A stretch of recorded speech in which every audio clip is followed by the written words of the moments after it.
dropped. That's cool this year that Castro wouldn't allow the community to vote. I really was hoping that it would have been essentially a point where you would have let people vote and they'd be like, yeah, you know what, actually it's completely something different. Thought that would have just been very Castro-esque. But with that, guys, right, we're done. Our sprint is over. We got our thruster, and now we've got our chest to bar pull-up, right? That's completely done. No new movements. I really thought this year was going to be a repeat thruster workout somewhere, somehow from the past. But then he would have been like, but the caveat is with dumbbells. That would have increased the difficulty level exponentially, not in terms of load, but the amount of essentially tension you would have had to create to stabilize the dumbbells would have jacked out your heart rate so much more. So I'm happy as an athlete, but as a programmer, I would have loved to see that and how that would have changed the essentially the result of a repeat workout, right? People are more fit, but have a nuance to see how that kind of changes items. So, but before I keep on going, let's go ahead, let's jump into what this is really about, just general tips about 18.5. So with that, guys, we're gonna go ahead, we're gonna think of 5-minute row. This is a workout that's 7 minutes, and a lot of people, you're gonna go ahead and think, wow, this is a short sprint, the time knowing, but the way that it's structured as a couplet and the reps are so small in every set in the beginning, it's gonna be really easy to come out the gate sprinting, where this is actually the longest sprint workout you'll ever do in your life, most likely. So with that, we need to make sure that we take a lot of time though to go ahead and warm up in a very low intensity level. So it's gonna be 5 minutes on a row at recovery pace, whatever that is for you.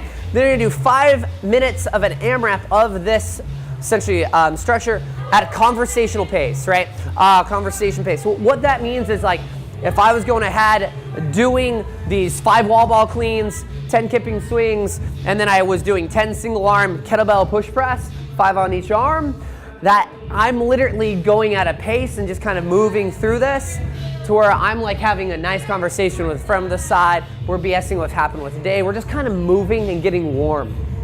After you do that, then we're gonna get in the mobility stability portion.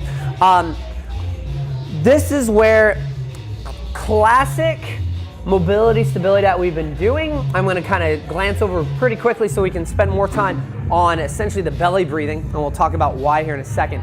But you're gonna do 2 to 4 rounds of 10 side steps, right, with a slingshot, just going to get that glute activation. We're gonna do 10 supinated blink barbell rows. Be really conscious about being in a supinated grip, pulling the barbell up here, getting that lat to fire and activate. We wanna make sure it's ready and primed. And then we're gonna try to think 20-second arm bar, each arm into 3 bent arm bars. If you don't know what a bent arm bar is, go ahead, look at 18.3, our movement prep, and you'll find what a bent arm bar is in there. Then we're gonna go ahead, we're gonna think 2 to 4 minutes of barbell yoga. Now, barbell yoga is actually where we're gonna go ahead, and I actually forgot to bring a barbell. Give me a second. Can I borrow your barbell just for a quick sec?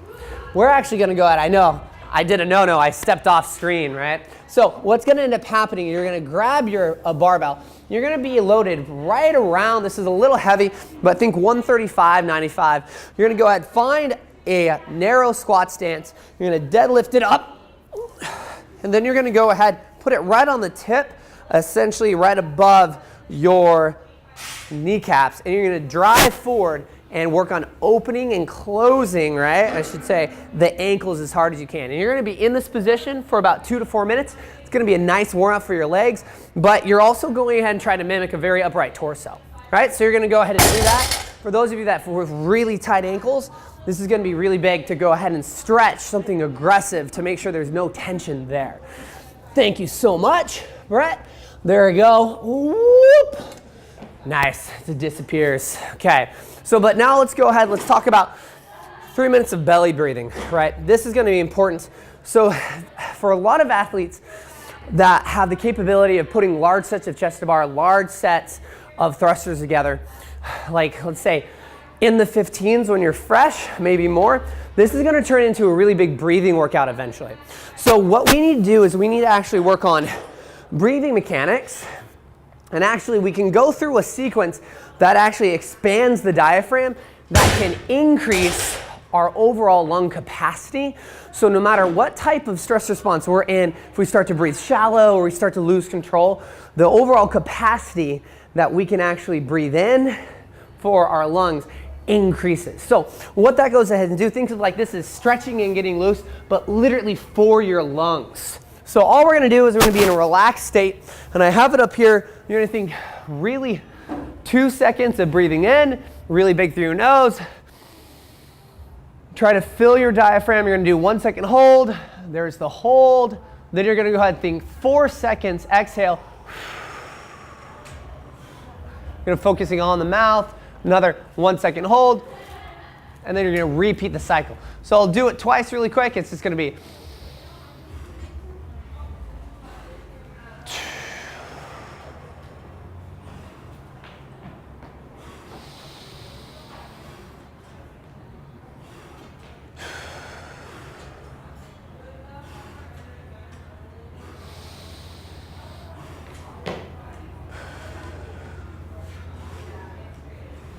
So there you go, right? Very anticlimactic. For those of you that are really, most of us that do CrossFit are in here for the intensity level of it all.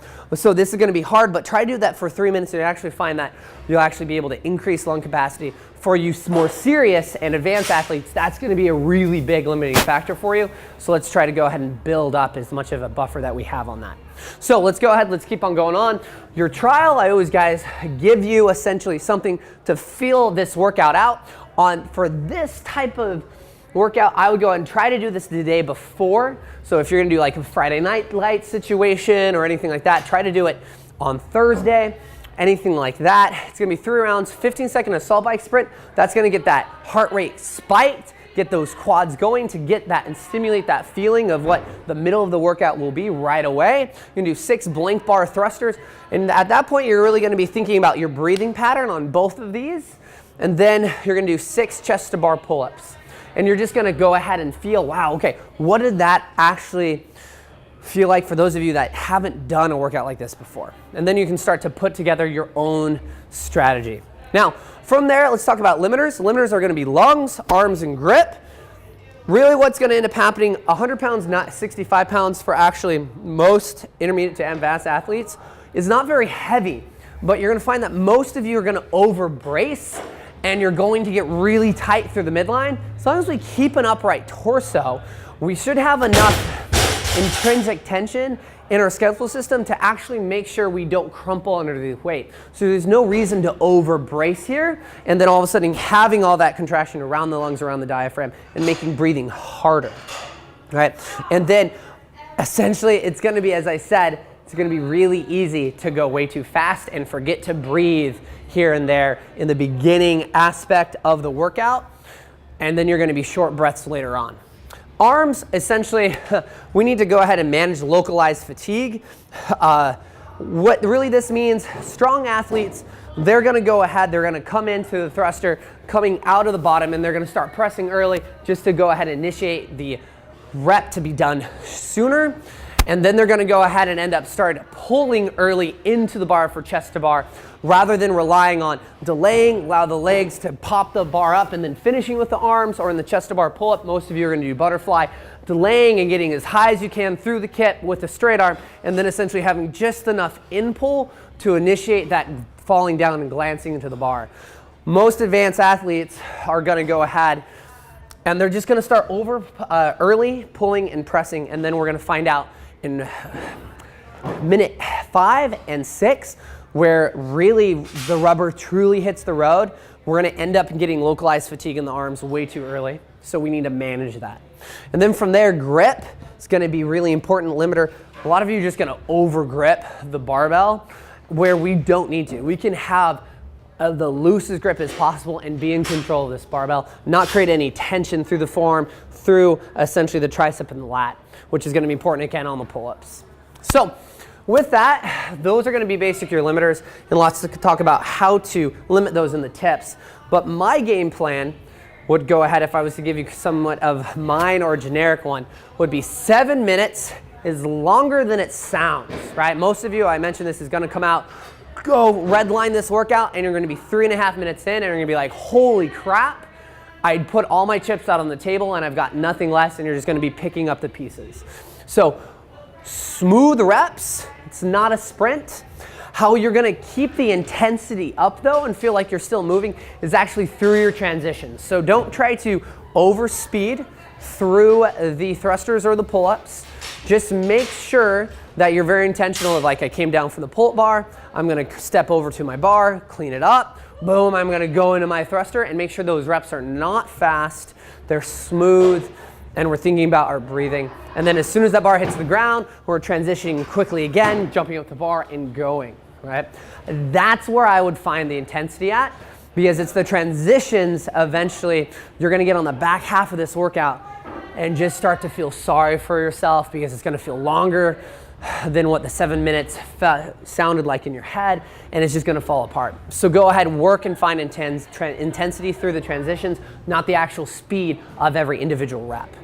Now, from there, for those of you that are intermediate to beginner that can do chest to bar, but in like sets of less than 9 or 6, you wanna think break the reps up right away for the thrusters and the chest to bar, just to go ahead and let you last longer. For those of you that are a little higher up there, I would go ahead and suggest after the set of 9, if you start to feel any localized fatigue, go ahead, boom, get done with halfway through the thrusters, get to 6, drop the bar, stay on the bar, take that second to breathe, get it up, finish the other 6 thrusters, same exact idea for the chest to bar. Just make sure that transitions are fast. Just that small little deload will pay dividends on the back half of this workout again, right? Really what this comes down to is the last 3.5 minutes of this workout and lasting in there. So tips though, right? A lot of this I kind of started to talk about. Lungs, we need to work on increasing lung capacity, and I think really the big thing how we can do this is working on the belly breathing, how I have it listed out here.